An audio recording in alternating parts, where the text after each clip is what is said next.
Sarah Martinez had always been tough, but nothing had prepared her for the brutal reality of advanced military training at Camp Pendleton. The daughter of a single mother who worked double shifts at a diner in small-town Texas, Sarah learned early that life wouldn't hand her anything on a silver platter. She joined the Marines straight out of high school, driven by a burning desire to prove herself and escape the cycle of poverty that had trapped her family for generations. The training facility sprawled across thousands of acres of unforgiving California desert, where temperatures soared above 100 degrees during the day and plummeted to bone-chilling lows at night. Sarah was one of only 12 women selected for the Elite Reconnaissance Training Program, a fact that made her both proud and terrified. The other recruits came from diverse backgrounds. Some were college graduates seeking adventure, others were career military looking to advance their ranks, and a few, like Sarah, were trying to rewrite their life stories through service. Brux's and Cox's creation. From day one, everything seemed designed to break them.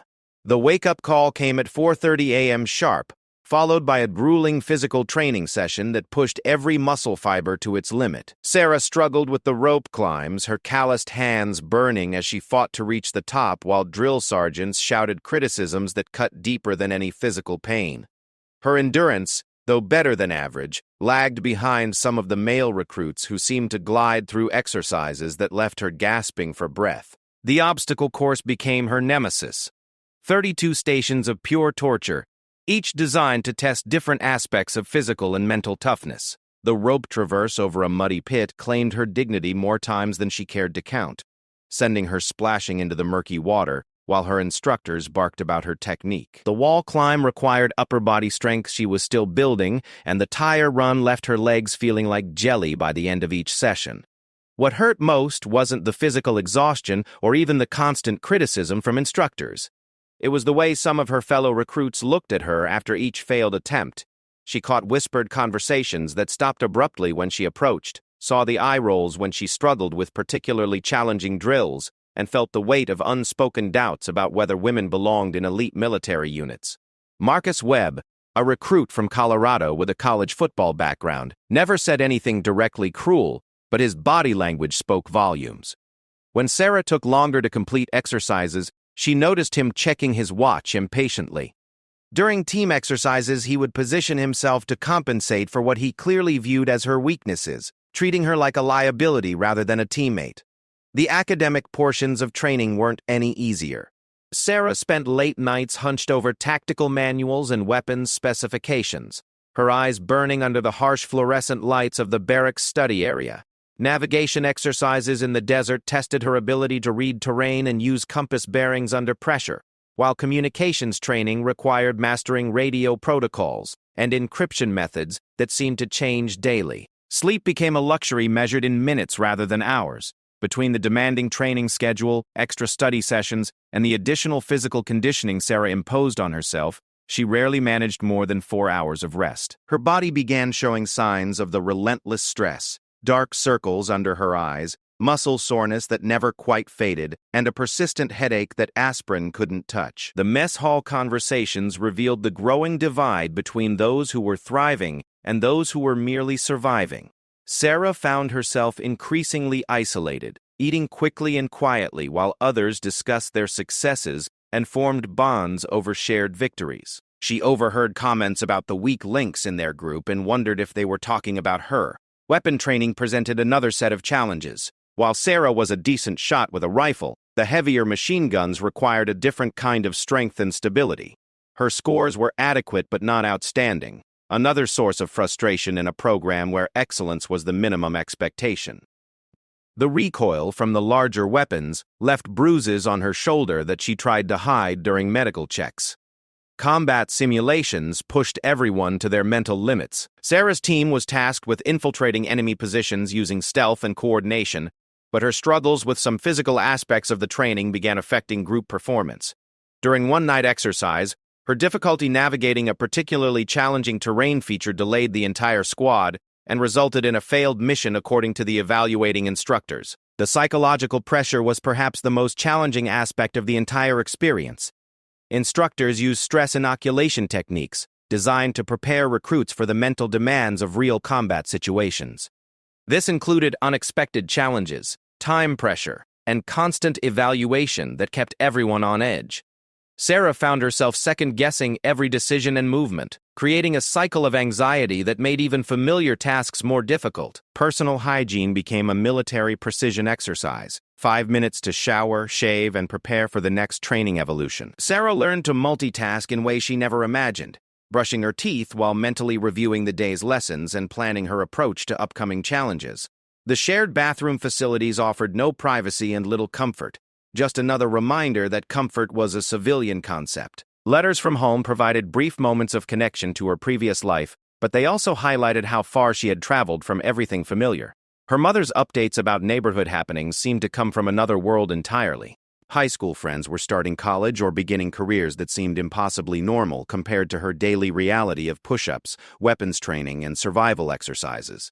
The medical staff monitored all recruits carefully for signs of injury or excessive stress.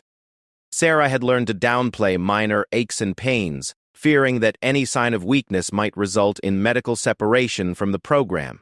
She watched other recruits get pulled aside for evaluation and never returned to training, their dreams of elite military service ending with a medical recommendation that they weren't suited for the demands of the program. Nutrition became a calculated science rather than a matter of preference. The mess hall served meals designed to fuel intense physical activity, but Sarah found herself constantly hungry as her body adapted to the caloric demands of the training. She learned which foods provided sustained energy and which would leave her feeling sluggish during afternoon drills. Equipment maintenance consumed whatever free time remained after training and study. Sarah's rifle, gear, and personal equipment had to meet exacting standards during daily inspections. A spot of rust, a loose thread on her uniform, or improperly arranged equipment in her footlocker could result in punishment exercises that added to her already overwhelming schedule. Weather conditions added another layer of complexity to every training evolution. Desert storms could appear suddenly, turning navigation exercises into battles against stinging sand and zero visibility. Hot weather training pushed the limits of human endurance, while rare cold snaps tested their ability to maintain performance when comfort was impossible. The training cadre consisted of seasoned veterans who had survived multiple deployments and specialized schools. They had little patience for excuses, and even less sympathy for recruits who couldn't adapt quickly to the demands placed upon them. Sarah learned that explaining her struggles was viewed as making excuses, so she kept her frustrations private and focused on finding solutions rather than voicing complaints. Equipment weight became a constant factor in every movement. The standard load for training exercises included weapons, ammunition, water, communications equipment, and specialized gear that could total more than 60 pounds. Sarah's smaller frame made this burden particularly challenging during long movements across difficult terrain, but she refused to ask for accommodations that might be viewed as special treatment. As weeks passed, the initial group of recruits began to thin out. Some were removed for medical reasons, others failed to meet academic standards, and a few simply requested to be transferred to different programs. Each departure served as a reminder of how precarious everyone's position remained and how quickly dreams of elite military service could disappear. Sarah's determination never wavered, even as her confidence took repeated hits. She began each day with the same internal promise to give her absolute best effort, regardless of how the previous day had ended. This mental discipline became her anchor in a world where external validation was rare and criticism was constant. She knew that quitting would mean returning to the limited opportunities of her hometown, and that possibility motivated her more than any words of encouragement could have. The third week of training brought new challenges that tested not just physical capabilities, but mental resilience in ways Sarah hadn't anticipated. The introduction of sleep deprivation exercises pushed everyone to their breaking points, with training evolutions continuing for 36 hours straight, while instructors monitored for signs of breakdown. Sarah found herself hallucinating shadows moving in her peripheral vision and struggling to remember basic procedures she had mastered days earlier. During one particularly brutal combat simulation, Sarah's squad was tasked with a rescue mission deep in the desert training area. The scenario involved navigating 12 miles of hostile terrain, avoiding enemy patrols, and extracting a wounded teammate while under fire from multiple directions. Sarah's role required her to provide covering fire while Marcus and two other recruits moved the casualty to safety. As the simulation began, everything that could go wrong did. The communications equipment malfunctioned in the first hour, leaving the team operating on hand signals and predetermined rally points. Sarah's rifle jammed during the initial contact with simulated enemies, forcing her to clear the malfunction while rounds snapped overhead from paintball markers that stung like angry wasps when they found their target. The wounded teammate was played by Instructor Rodriguez, a combat veteran who had lost his left leg in Afghanistan and now used his experience to train new generations of warriors. He had loaded his gear with additional weight to simulate an unconscious casualty, making the extraction exponentially more difficult. Sarah watched Marcus and two others struggle with the dead weight, while enemy fire intensified around their position. When Marcus called for covering fire, Sarah moved to a position that offered good fields of view but exposed her to crossfire from two directions. The paintball rounds came fast and accurate, striking her protective gear with impacts that would have been fatal in real combat. She maintained her position and returned fire, allowing her teammates to move the casualty toward the extraction point, but took multiple hits in the process. The 12-mile movement that followed tested everyone's endurance and navigation skills. Sarah's earlier struggles with heavy equipment became critical as the team moved through rocky terrain in complete darkness, using only red-filtered flashlights to avoid detection. Her legs trembled with fatigue by the 6th mile, and her pack straps cut into her shoulders, despite the padding she had added. Navigation proved especially challenging when the landmarks they had studied during planning were obscured by darkness and fatigue-induced confusion. Sarah's compass readings didn't match the terrain features she could identify, leading to a heated discussion with Marcus about the correct direction. The argument consumed precious time and energy while the clock continued running on their mission timeline. By mile 8, one of the team members began showing signs of heat exhaustion despite the cool desert night. Sarah shared her water supply, knowing it meant she would finish the exercise dangerously dehydrated herself. The decision felt natural rather than heroic, but it illustrated the bonds forming between team members despite their different backgrounds and capabilities.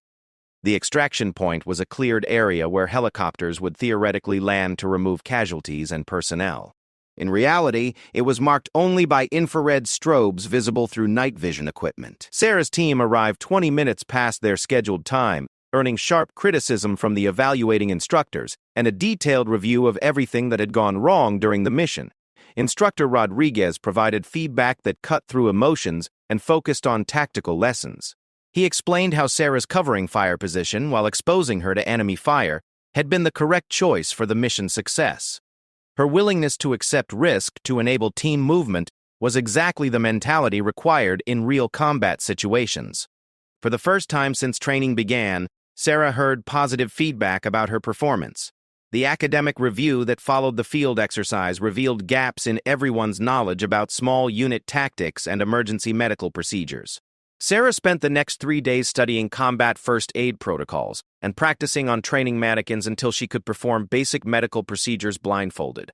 The knowledge that real lives might depend on these skills motivated her to master every detail. Personal relationships within the training group began evolving as shared hardships created unexpected bonds. Jennifer Walsh, a former college athlete from Oregon, began partnering with Sarah during equipment maintenance and study sessions. Jennifer's background in competitive swimming had given her exceptional cardiovascular fitness, but she struggled with technical aspects of weapons training where Sarah was more comfortable. The partnership proved beneficial for both recruits. Sarah's mechanical aptitude helped Jennifer understand weapons systems and maintenance procedures, while Jennifer's training in sports psychology provided strategies for managing performance anxiety that had begun affecting Sarah's shooting scores. They developed a system of mutual support that didn't violate the competitive atmosphere the instructors fostered. Marcus Webb's attitude toward Sarah began shifting after witnessing her performance during the rescue simulation. Her willingness to accept dangerous positions for team success challenged his assumptions about physical limitations determining tactical value. During a barracks conversation, he acknowledged that he had underestimated her commitment and asked for her assistance with navigation techniques where her attention to detail exceeded his own abilities. The fourth week introduced advanced weapons training that required precision and confidence under stress. Sarah found herself working with explosives for the first time, learning to calculate charges needed to breach obstacles and create diversions. The mathematics involved were complex, but her high school chemistry background provided a foundation for understanding the principles involved. Demolitions training took place in a controlled environment where mistakes meant failure rather than death, but the implications were clear. Sarah's hands shook slightly as she connected detonating cord and set timers, knowing that real combat would offer no room for error. The instructors watched every movement, correcting techniques and ensuring safety protocols were followed religiously. The confidence-building aspects of weapons training extended beyond technical proficiency to tactical employment. Sarah learned to think like a weapons expert, considering how different systems could be combined to achieve mission objectives. Her growing expertise in this area provided a sense of competence that balanced her ongoing struggles with some physical challenges. Combat medical training became increasingly sophisticated as recruits learned to treat gunshot wounds, explosive injuries, and traumatic amputations under combat conditions. Sarah discovered she had natural aptitude for emergency medicine, maintaining calm composure while others struggled with the graphic nature of realistic medical simulations. Her steady hands and systematic approach earned recognition from the medical instructors. The psychological aspects of combat medicine were perhaps more challenging than the technical procedures. Sarah learned to make life and death decisions about casualty priorities when medical resources were limited. These exercises forced her to confront the reality that military service might require choices no civilian would ever face, decisions that would stay with her for the rest of her life. Night training operations increased in frequency and complexity as recruits demonstrated basic competencies in daylight conditions. Sarah's natural night vision proved advantageous during exercises that required movement and target identification in complete darkness. She learned to trust her other senses when vision was limited and to move silently through terrain that seemed impossible to navigate quietly. The desert environment provided realistic training conditions that civilian facilities couldn't replicate. Temperature extremes, difficult terrain, and limited water sources created stress factors that tested everyone's ability to maintain performance when comfort was impossible. Sarah's small-town background helped her adapt to primitive conditions, but the desert presented challenges unlike anything she had experienced in rural Texas. Equipment failures became common occurrences that recruits learned to handle without external support. Sarah's rifle scope cracked during a movement exercise, forcing her to complete marksmanship training using iron sights, while others had optical advantages. Rather than requesting replacement equipment, she adapted her shooting technique and maintained acceptable accuracy scores. Communication procedures evolved from basic radio protocols to complex multi-frequency coordination between different elements of simulated operations. Sarah learned to operate sophisticated communications equipment while maintaining situational awareness and tactical responsibilities. The mental multitasking required was exhausting but essential for advanced military operations. Leadership rotation gave every recruit opportunities to plan and execute training missions while others served as subordinates. Sarah's first leadership exercise involved planning a night reconnaissance mission for her 6-person team. The responsibility of making decisions that affected others' safety and success created pressure unlike anything she had experienced during individual challenges. Her planning session extended through the night as she studied terrain maps, weather forecasts, enemy positions, and available resources. The mathematical calculations involved in timing, navigation, and contingency planning pushed her analytical skills to their limits. She discovered that leadership required expertise in areas she had never considered during her focus on individual performance. The execution of Sarah's mission plan revealed both strengths and weaknesses in her leadership approach. Her attention to detail had produced a thorough plan that accounted for most contingencies, but her communication style during the mission lacked the confidence necessary to inspire immediate compliance from her team members. The feedback session that followed provided crucial lessons about projecting authority while maintaining team cohesion. The fifth week brought the arrival of Commander Jake Sullivan, a Navy SEAL whose reputation preceded him like thunder before lightning. Stories of his deployments in Iraq and Afghanistan circulated through the base like whispered legends, each tale more incredible than the last. He had survived 3 tours in the most dangerous regions of both countries, earned 2 Purple Hearts, and commanded respect from every branch of military service. Commander Sullivan stood barely 6 feet tall, but his presence filled whatever space he occupied. His weathered face bore scars from shrapnel, and his eyes held the steady confidence of someone who had faced death repeatedly and emerged victorious. When he walked into the briefing room that morning, the temperature seemed to drop 10 degrees as conversations stopped and postures straightened involuntarily. Sarah had heard about SEAL training from documentaries and books, but facing an actual SEAL instructor created anxiety she hadn't anticipated. These were the elite among the elite, warriors whose training made her current struggles seem like elementary school exercises. The realization that she would be evaluated by such standards made her stomach churn with nervous energy. Commander Sullivan's introduction was characteristically brief and direct. He explained that the next phase of training would focus on mental toughness and decision-making under extreme stress. Physical fitness was assumed. What mattered now was how they responded when everything went wrong simultaneously. His voice carried an authority that made disagreement unthinkable and failure unacceptable.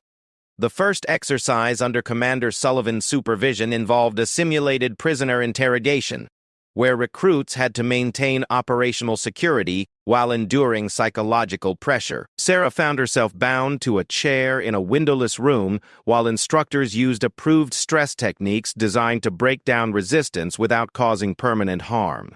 The interrogation began with simple questions about her background and training, but quickly escalated to threats about her teammates and family. Sarah knew the threats weren't real, but the psychological pressure felt genuine as instructors described consequences for her failure to cooperate. Hours passed in the windowless room while she struggled to remember her training about resistance techniques. When the interrogation finally ended, Sarah emerged physically unharmed but mentally exhausted. The experience had revealed weaknesses in her psychological preparation that pure physical training couldn't address.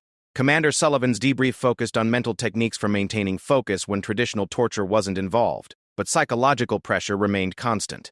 The following day brought an exercise called stress inoculation, where recruits had to complete complex tasks while subjected to loud noises, flashing lights, and verbal pressure from multiple instructors simultaneously. Sarah's assignment required her to disassemble and reassemble communications equipment, while instructors shouted contradictory orders and criticism just inches from her ears. Her hands shook as she worked with the delicate electronic components, trying to ignore the chaos surrounding her and focus on the step-by-step procedures she had memorized. Sweat dripped onto the equipment despite the cool morning air, and her breathing became rapid and shallow as the pressure intensified. Several times she made mistakes that required starting over while the clock continued counting down. Commander Sullivan observed every recruit's performance with the analytical gaze of someone evaluating potential under combat conditions. Sarah noticed his attention but couldn't determine whether his expression indicated approval or disappointment. The uncertainty added another layer of stress to an already overwhelming situation. When Sarah finally completed the communications task, she had exceeded the time limit by 4 minutes and made 3 procedural errors that would have compromised operations in real situations. Her performance ranked in the bottom third of the group, another reminder that her struggles continued despite weeks of improvement in other areas. The academic evaluation that followed revealed how stress affected cognitive function in ways Sarah hadn't anticipated. Questions that seemed simple during normal study sessions became confusing and complex when answered under pressure. Her test scores reflected the same pattern as her practical exercises. Adequate performance degraded by stress-induced errors. Commander Sullivan's individual counseling session with Sarah took place in his temporary office, a sparse room containing only a desk, 2 chairs, and walls covered with tactical maps and organizational charts. He began by reviewing her performance data from the previous weeks, noting both improvements and continuing challenges without emotional commentary. His questions focused on her motivation and long-term goals rather than specific training failures. Sarah found herself explaining her background and reasons for pursuing elite military training with more honesty than she had shared with anyone since arriving at the base. Commander Sullivan listened without interruption, occasionally making notes on a pad that remained hidden from her view. When Sarah finished describing her determination to prove herself capable of serving in elite units, Commander Sullivan remained silent for several long minutes. His expression revealed nothing about his assessment of her potential or recommendations for her future. The silence stretched uncomfortably as Sarah wondered whether she had said something that would end her military aspirations. And finally, Commander Sullivan spoke with the measured tone of someone who had delivered similar assessments many times before. He acknowledged her determination and work ethic, while noting that elite military units required capabilities beyond individual motivation. The standards existed not to exclude people arbitrarily, but to ensure mission success when failure meant death for team members. His evaluation included specific observations about her performance under stress that Sarah hadn't recognized herself. He noted that she became methodical and careful when pressure increased, traits that could be valuable in some situations but problematic when rapid decisions were required. Her tendency to double-check her work was normally an asset, but became a liability when time constraints were critical. Commander Sullivan also identified strengths in her performance that others had overlooked. Her willingness to accept dangerous positions for team benefit demonstrated the selfless mindset essential for special operations. Her technical aptitude with weapons and communications equipment exceeded many of her peers, and her steady performance under physical stress showed promise for improvement with additional training. The conversation concluded with Commander Sullivan explaining that her future in elite military units would depend on her ability to improve decision-making speed without sacrificing accuracy. He recommended specific training techniques used in SEAL preparation that could help her develop the mental agility required for advanced operations. That evening, Sarah reflected on the counseling session while cleaning her equipment in the barracks maintenance area. Commander Sullivan's assessment had been brutally honest but not dismissive, identifying specific areas for improvement rather than suggesting she was unsuited for elite service. For the first time since training began, she felt she had a roadmap for success rather than just a list of failures.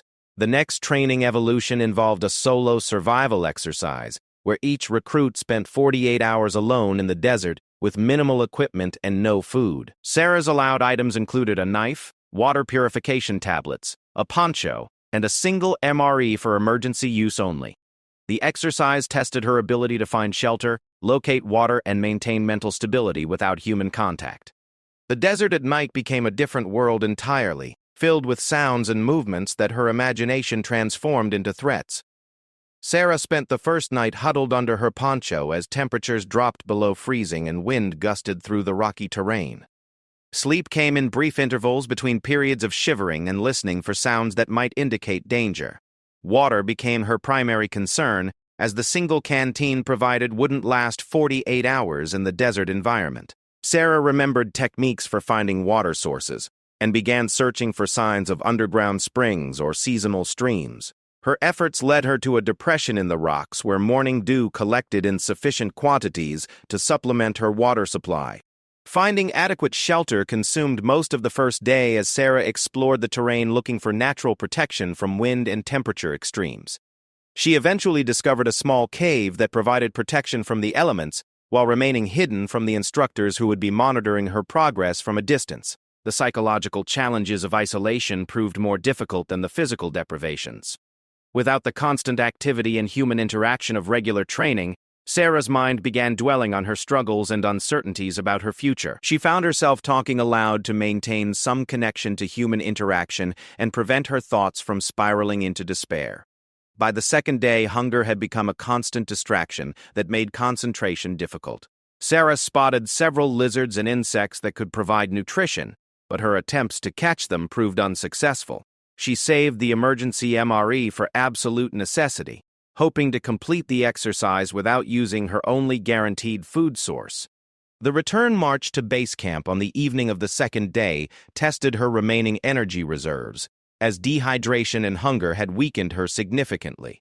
Sarah's pack felt heavier than ever, and her legs trembled with fatigue as she navigated the final miles of rocky terrain using only her compass and map-reading skills. Commander Sullivan was waiting at the finish point when Sarah arrived, 30 minutes before the deadline despite her physical condition. His expression remained neutral as he recorded her completion time and conducted a brief medical assessment to ensure she was fit to continue training. The debrief session revealed that Sarah's performance during the survival exercise had exceeded expectations in several important areas.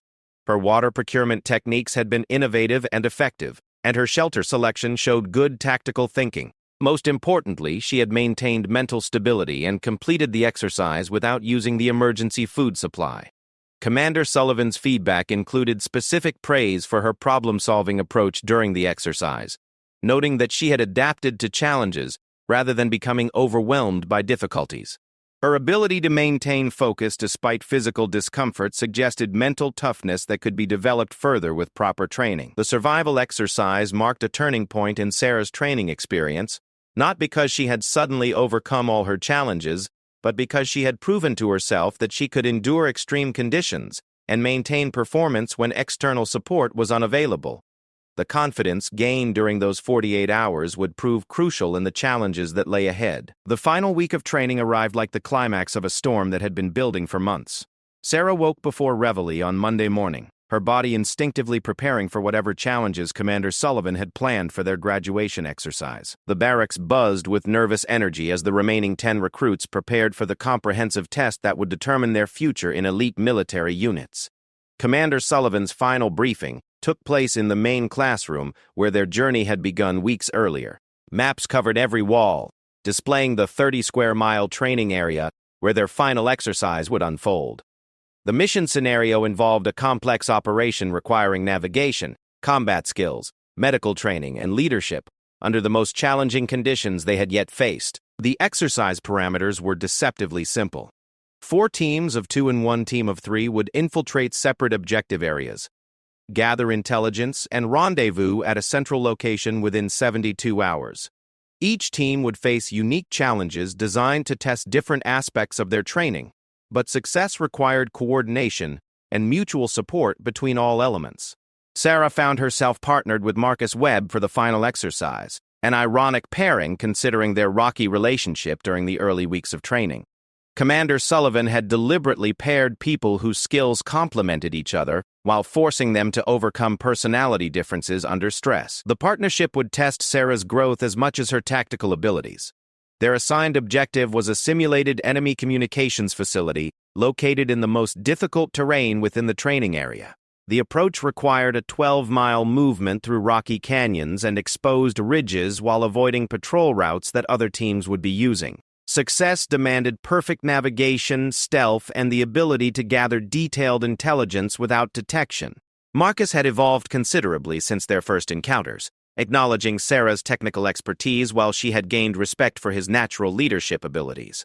Their pre-mission planning session revealed how much both had learned about leveraging individual strengths for team success. The mutual respect born from shared hardships had replaced their earlier antagonism. Commander Sullivan's final words before the exercise began were characteristically direct and memorable. He reminded them that elite military units existed to accomplish missions that conventional forces couldn't handle, often with incomplete information and insufficient resources. Their performance during the next 3 days would demonstrate whether they possessed the mindset and capabilities required for such responsibilities. The insertion took place at 0200 hours. Under a moonless sky that provided excellent concealment but made navigation extremely challenging. Sarah and Marcus began their movement immediately, using night vision equipment and compass bearings to navigate terrain that looked completely different in darkness. Their synchronized movement patterns reflected weeks of practice and growing confidence in each other's abilities. By dawn, they had covered 8 miles without detection, moving through terrain that challenged every aspect of their training. Sarah's improved physical conditioning allowed her to maintain the pace Marcus set while carrying her full load of equipment and weapons. Her confidence had grown sufficiently that she no longer worried about keeping up, and could focus entirely on mission accomplishment. The target area reconnaissance required 6 hours of careful observation to gather the intelligence specified in their mission orders. Sarah's attention to detail proved invaluable as she sketched defensive positions, counted personnel, and noted communication equipment while Marcus provided security and monitored for threats that could compromise their position. The intelligence gathering phase revealed how much Sarah's technical knowledge had developed during training.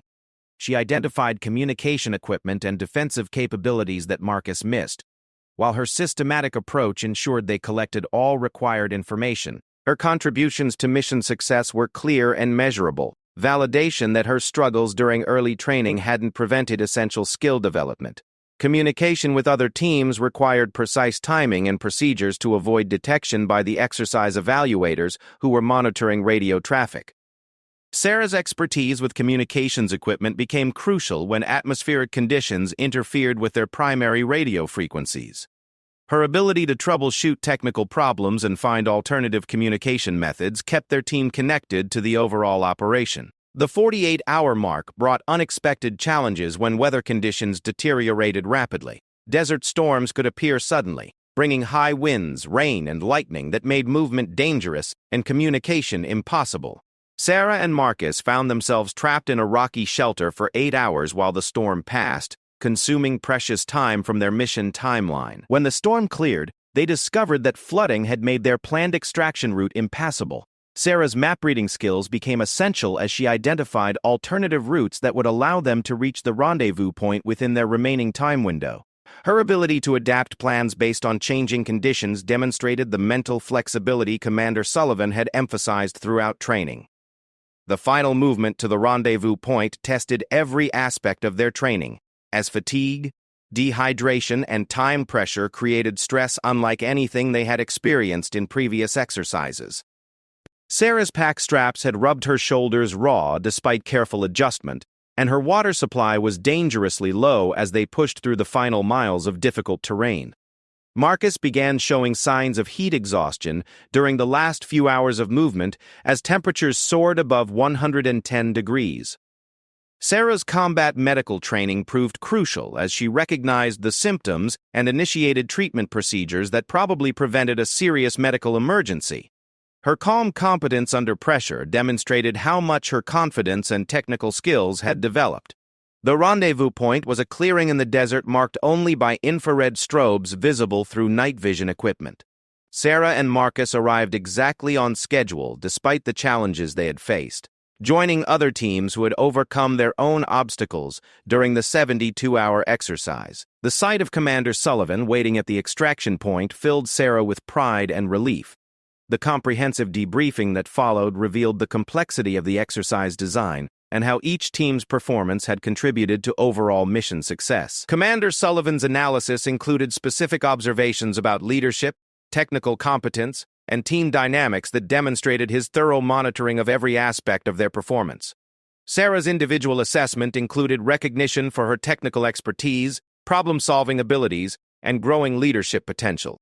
Commander Sullivan noted that her performance during the final exercise represented dramatic improvement from her early struggles, demonstrating the mental toughness and adaptability required for elite military service. The formal graduation ceremony took place in the base auditorium with families and military leadership in attendance. It's captured. Sarah's mother had traveled from Texas to witness her daughter's achievement, tears streaming down her face as she watched Sarah receive recognition for completing one of the military's most challenging training programs. Commander Sullivan's graduation address emphasized that completing the training was just the beginning of their journey in elite military service. The real test would come during operational deployments, where their training would be applied in situations where failure meant death for themselves and their teammates. His words carried the weight of experience and the sobering reality of military service. Sarah's final performance rankings placed her in the top half of graduates, a remarkable achievement considering her struggles during the early weeks of training. Her technical scores were among the highest in the class, and her leadership evaluation showed consistent improvement throughout the program. The transformation from struggling recruit to confident military professional was complete. The assignment notifications distributed after graduation revealed that Sarah had been selected for advanced training with a special operations unit. Validation that her performance had impressed the evaluation board. The assignment represented an opportunity to serve in exactly the type of elite unit she had dreamed about when she first enlisted in the Marines. Marcus Webb approached Sarah after the ceremony to acknowledge how much he had learned from their partnership during training. His admission that he had initially underestimated her capabilities led to a conversation about overcoming prejudices and recognizing value in unexpected places.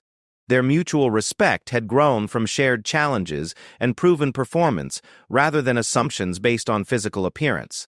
Commander Sullivan's final words to Sarah were private and personal, acknowledging her journey from struggling recruit to successful graduate. He emphasized that her technical expertise and problem-solving abilities would make her valuable in any military unit. but her demonstrated mental toughness and determination made her suitable for the most challenging assignments. The transformation that had taken place during those intense weeks extended beyond military skills to personal confidence and self-awareness. Sarah had discovered capabilities she didn't know she possessed, and overcome limitations she had thought were permanent. The small-town girl who had arrived at training filled with self-doubt was leaving as a confident military professional ready for whatever challenges lay ahead. Years later, Sarah would look back on Commander Sullivan's training as the foundation for a distinguished military career that took her to combat zones around the world. The lessons learned during those challenging weeks would prove invaluable in situations where lives depended on her competence and decision-making abilities. The investment in elite military training had transformed not just her capabilities, but her entire life trajectory. The command that turned the tide hadn't been dramatic or memorable in the traditional sense. Instead, it was Commander Sullivan's consistent message that competence and determination mattered more than initial performance, and that mental toughness could overcome temporary physical limitations. His belief in her potential had provided the confidence Sarah needed to push through her struggles and achieve success. Looking back, Sarah realized that her early struggles had been essential to her development rather than obstacles to overcome. The challenges had forced her to develop mental resilience and problem-solving skills that recruits with natural physical advantages might never acquire. Her journey from the bottom of the class to successful graduate had prepared her for the unexpected challenges that elite military service would present throughout her career.